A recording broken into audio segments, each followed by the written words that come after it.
Oh, ayan guys, magandang gabi sa inyo guys. Ayan po tayo guys, Paskong Pasko na po sa bahay namin. Ang guys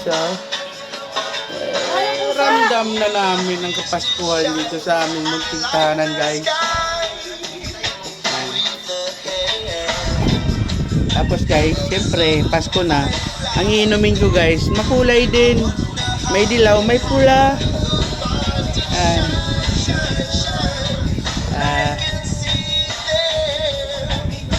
Sound trip lang tayo guys. Ang baby ko kumakain na guys. Habang binabantay niya siya ng mingming niya guys. Ayan guys oh.